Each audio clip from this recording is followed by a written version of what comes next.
Yeah. Para sa mga gipit na napipili tumutang, at para rin sa mga nagpapautang, sana patas lang. Real talk sa kalye. Yeah. Yeah.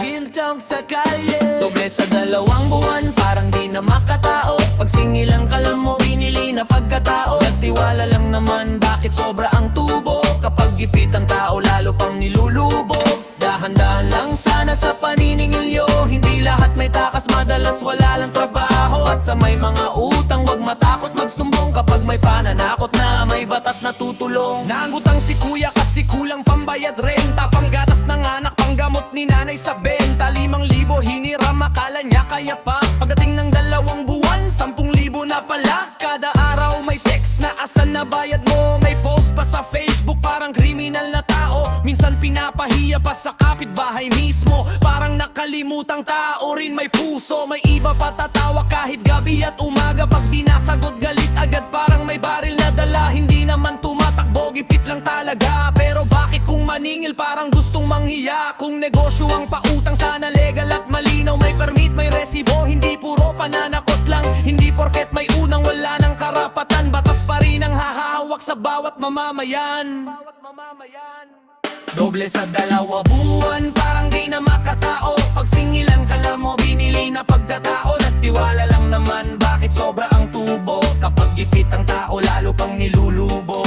Dahan-dahan lang sana sa paniningilyo. Hindi lahat may takas, madalas wala lang trabaho. At sa may mga utang, wag matakot magsumbong. Kapag may pananakot na, may batas na tutulong. Realidad ng buhay, minsan walang matakbuhan. Bangko di ma-applyan, kaya sa kanto na uutangan. Pero yung 5-6, minsan sobra ang patungan. Pagdating ng bayaran, parang buhay na kapalit niyan. May iba mabait, oo, may tumutulong talaga. Pero meron din abusado pag alam na desperada. Pag walang lisensya at sobra ang interest nila, pwede mong ilaban yan kung may panggigipit pa.